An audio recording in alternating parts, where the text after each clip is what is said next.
이 세상에 문제 없는 교회, 갈등 없는 교회 없습니다. 멀리서 보면 야, 저 교회 참 좋은 교회다 그렇게 생각할지 모르지만 좋다고 가까이 가서 보면 어디서나 문제, 갈등, 어려움 있습니다. 그래서 갈등이 없는 교회 사실 없다라고 말하는 것이 정확하겠습니다. 오늘 초대교회 예루살렘 교회를 보시면 그게 아주 명백하게 나옵니다. 세상에 이 초대 예루살렘 교회만한 교회가 이 땅에 또 있었겠습니까? 성령이 오순절에 충만하게 임하셨습니다. 그런 교회였습니다. 성령 충만히 역사하는 교회였어요. 그 성령의 역사와 기적이 일어났던 교회였죠. 담임 목사는 베드로였습니다. 베드로와 요한, 야고보 이런 사도들이 말씀의 목회를 했던 곳입니다. 그들을 도와서 수종드는 사람들의 이름을 생각해 보십시오. 바나바, 빌립, 스테반 이런 소위 집사님들이 교회를 탁 떠받치고 봉사하고 있습니다. 요즘 말로 치자면 어벤져스입니다. 우주 최강 어벤져스입니다. 어디 가도 지지 않을 만한 최고의 이상적인 팀이었습니다. 그런 분들이 모여서 교회를 세웠고 그런 분들이 지금 교회를 섬기고 있는데, 그런데 예루살렘 교회가 2장 마지막 절에 탄생하고 나서 그때부터 3장, 4장, 5장, 6장 지금 4장에 걸쳐서 계속 말하고 있는 게 분쟁과 갈등과 어려움입니다. 그런 교회라 할지라도 위기가 있습니다. 정신 똑바로 차리지 않으면 밖에서부터 핍박의 바람이 계속 몰아칩니다. 안에서는 위선과 거짓의 유혹들이 있습니다. 그것 때문에 교회 안에서 거짓을 통해, 위선을 통해 일정한 자리를, 직분을 탐하는 사람이, 영향력을 누리려고 하던 사람들이 교회 앞에서 죽어서 나가는 일까지 벌어지기도 했습니다. 충격적인 일들이었죠. 오늘 본문도 마찬가지입니다.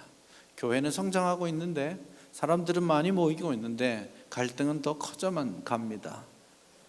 그래서 교회에 들어온 사람들이 당연한 일이죠. 여러 사람들이 들어오고 또 그들을 섬기는 과정에 또 여러 가지 생각들, 여러 가지 방법들, 여러 가지 해결책들이 서로 막 나와 있다가 보니까 교회 안에 갈등이 생기게 되는 겁니다. 그래서 오늘 본문에서도 그때의 제자의 수가 많아졌다라는 말과 동시에 헬라파 유대인들과 히브리파 유대인들 사이에 갈등이 있었다라고 본문이 말을 합니다. 어쩌면 당연한 일입니다. 불평불만이 있는 것이 당연한 일이겠죠. 여기 본문에 나와 있는 헬라파 유대인들은 말하자면 이런 사람들입니다.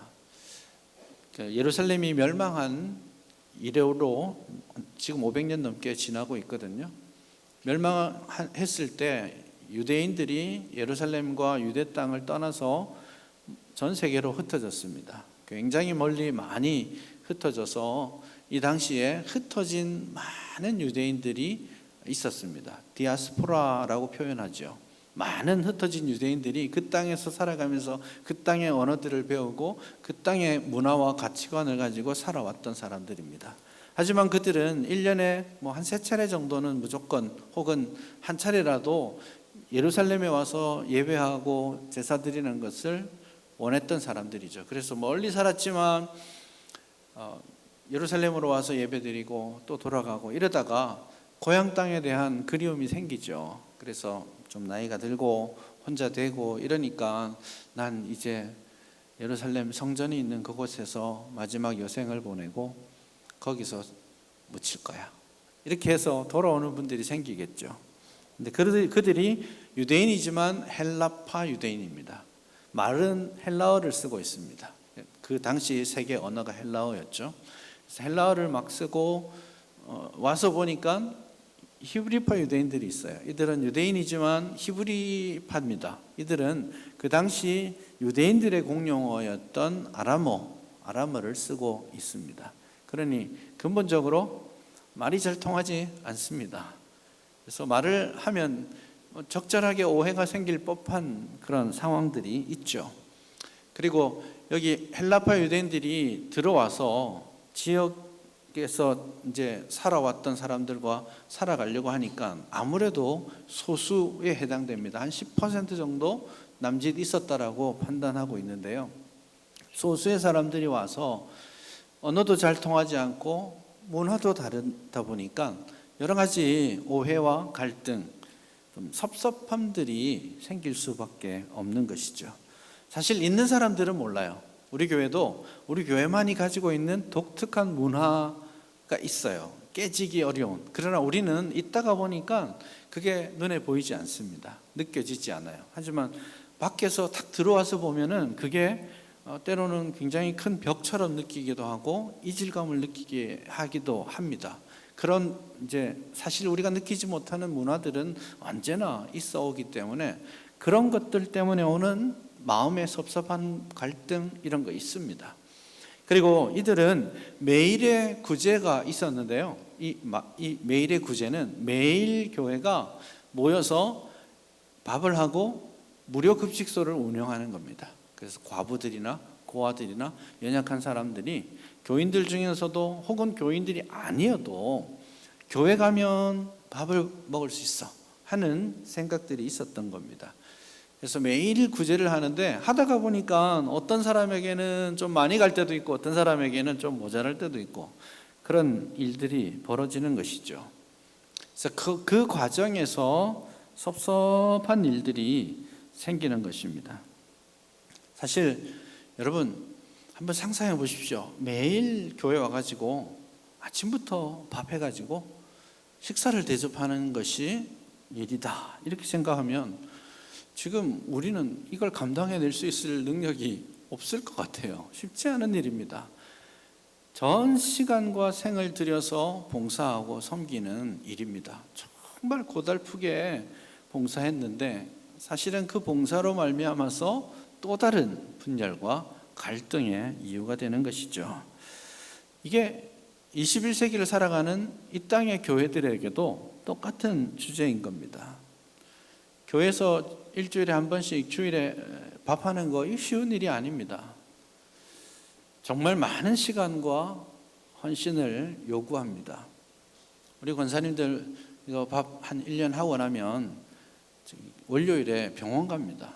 가서 이렇게 허리 찜질도 받고 파스도 붙여야 되고 밥 이거 퍼는 거 쉽지 않아요. 손목 나갑니다. 또 가서 치료도 받고 그러고 다음 주에 또 와서 하고 그러는 게 교회 식사의 일입니다.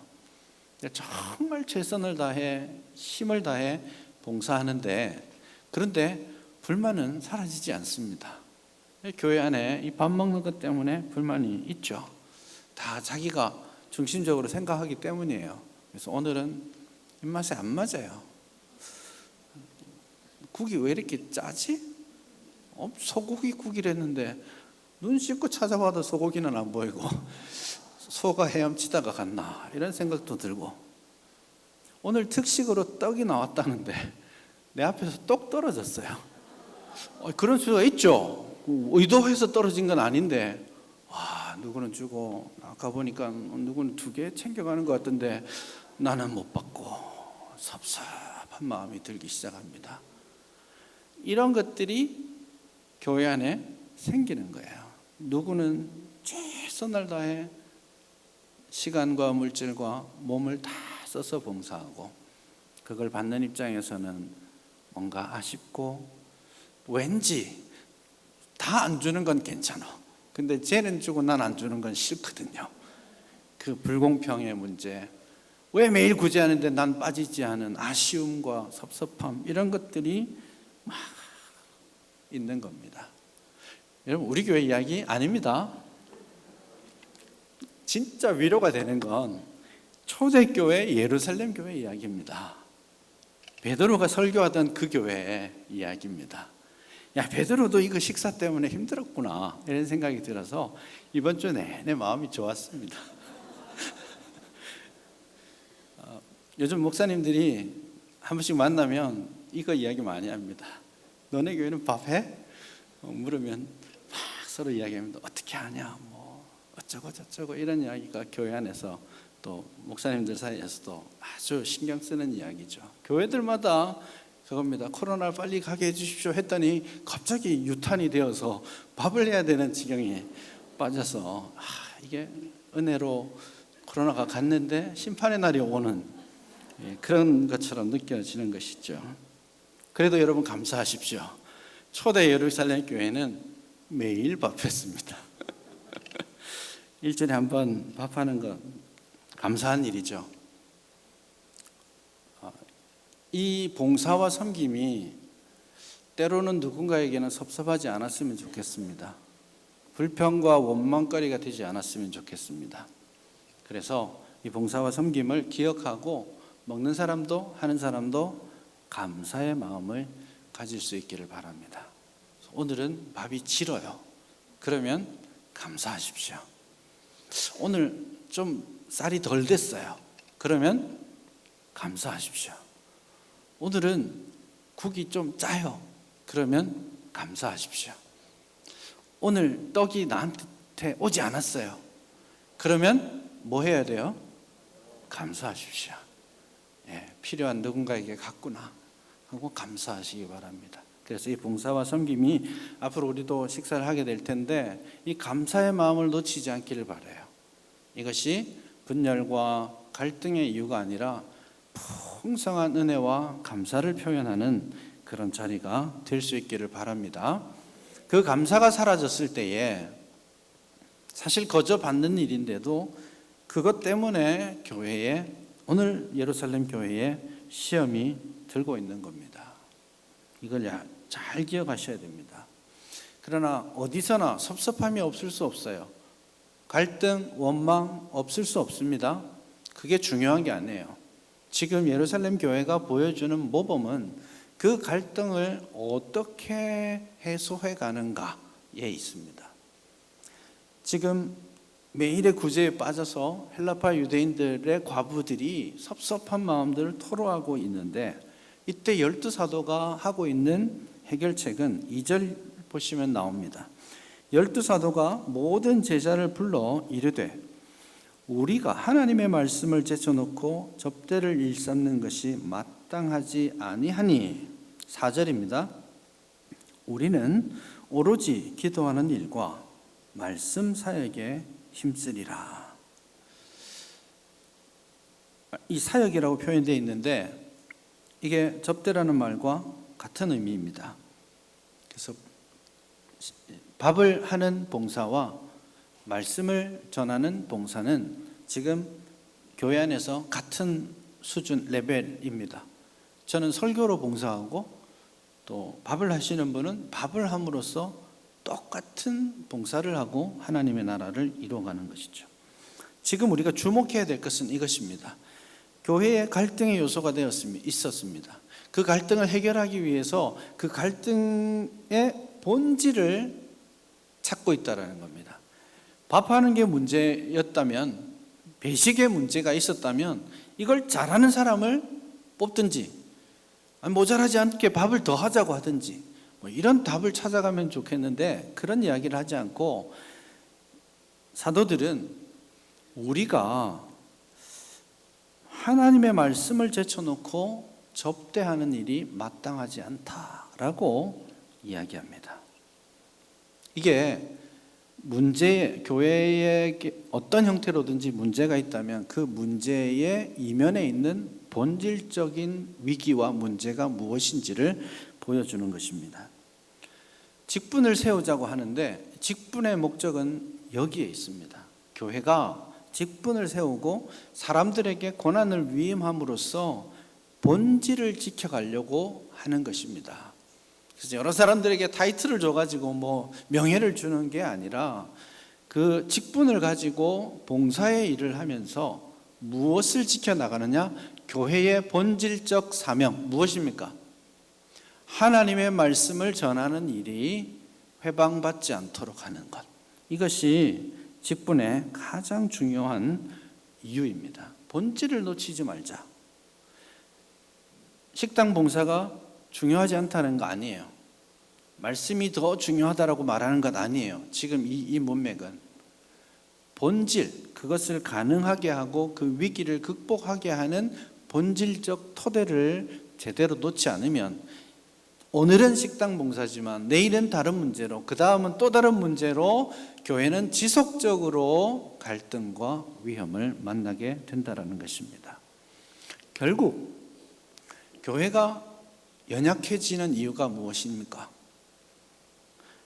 하나님의 말씀이 연약해지기 때문입니다. 결국 작은 갈등이 왔는데 그 갈등을 이겨내지 못하고 분열하고 쓰러지는 이유가 무엇입니까? 말씀이 약해지고 있기 때문이에요. 그래서 교회 안에 어떤 문제가 생기고 갈등이 있을 때 이거 어떻게 해결하지? 라고 질문하지 마십시오. 그거 전에 사실은 우리가 진지하게 우리의 가슴에 손을 얹고 혹시 나에게, 혹시 우리에게, 혹시 우리 교회에 하나님의 말씀이 약해지고 있는 것은 아닌가? 이 질문을 하셔야 합니다. 하나님의 말씀으로부터 멀어질 때 교회는 약해지고, 하나님의 말씀의 은혜가 사라질 때 교회는 다투게 됩니다. 분열의 이유는 수천 가지입니다. 다툴 이유 너무너무 많습니다. 그러나 은혜의 강물이, 말씀의 풍성함이 그 교회에 들어와 있다면 보이지 않는 거예요. 갈등이 중요하지 않게 나타나는 겁니다. 강물이 들어오면 그 밑에 바닥에 있는 더러운 것들이 안 보이는 겁니다. 그리고 그 은혜의 강물 위에 교회는 항해하게 되는 겁니다. 그러나 그 말씀의 은혜의 강물이 빠지기 시작하면 바닥이 드러나는 거예요. 조그마한 일도 분쟁의 이유가 되고 다툼의 이유가 되고 섭섭함의 이유가 되는 겁니다. 그리고 교회는 바닥에 처박히겠죠. 그래서 교회의 근본적 사명, 오늘 저와 여러분들이 직분을 가지고 감당해야 될 가장 중요한 사명은 이 교회에 하나님의 말씀이 약해지지 않도록 왕성하도록 지속적으로 의식적으로 노력하는 데 있습니다. 이쯤 하면 그래, 너 잘해, 너 잘해야 돼 라고 여러분들이 저에게 눈빛을 쏘실 수도 있겠는데, 맞습니다. 말씀의 사역은 목회자의 일입니다. 저의 일이기도 하고 우리 목사님들의 일이기도 합니다.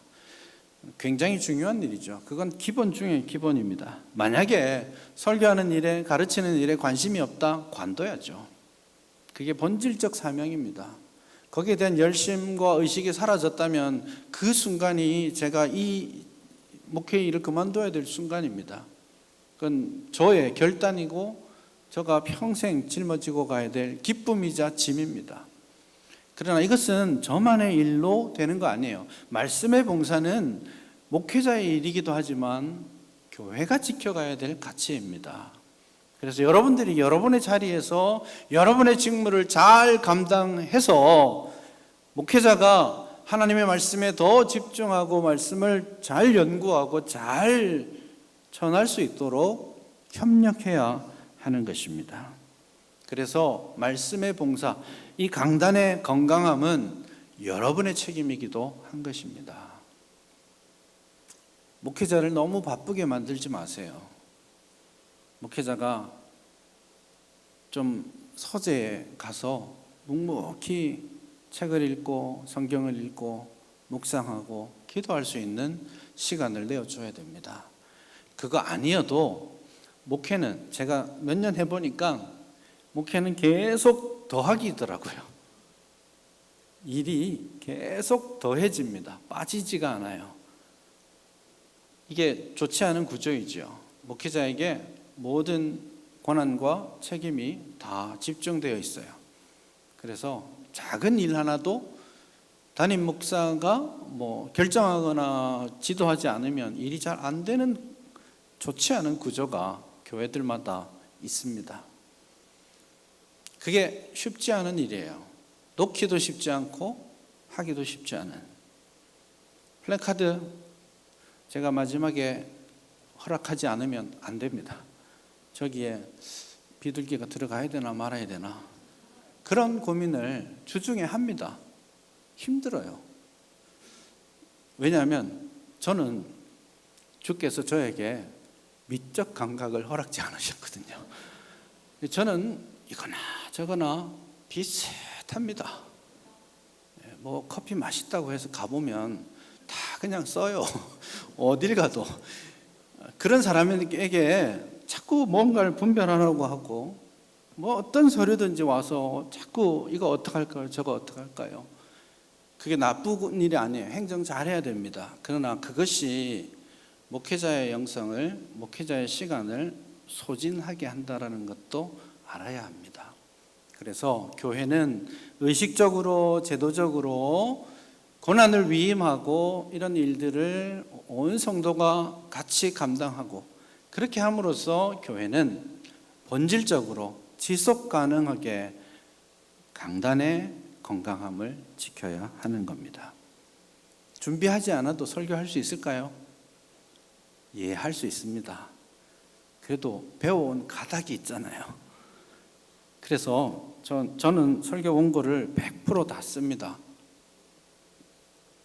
그래서 뭐 1년 설교하고 나면 꽤 됩니다. 열심히 보고 합니다. 안 보는 척하고 있을 뿐이죠. 그렇게 잘 작성해서 하나, 준비 안 하고 하나 똑같은 결과물이 나올 수 있습니다. 그러나 여러분, 목회는, 설교는 한 번으로 해결되는 거 아니에요. 여러분 평생 동안 말씀을 듣고 1년이고 10년이고 20년이고 지속 가능한 건강한 설교가 나와야 합니다. 이것은 눈에 보이지 않는 많은 노력을 필요로 하는 것이죠. 그래서 이 일들에 여러분들이 사명감을 가지고 하셔야 됩니다. 목회자가 잘 훈련받고 준비되지 않으면 10년 후에 반드시 문제가 옵니다. 더 이상 내놓을 게 없어요. 탈진합니다. 기웃기웃합니다. 다른 데서는 어떻게 했나 자꾸 보게 되고요. 어디 뭐 교회 괜찮게 한다는 데 있으면 가서 듣고 세미나도 가고 뭐 여기 적용해보고 저거 적용해보고 그러기 시작합니다.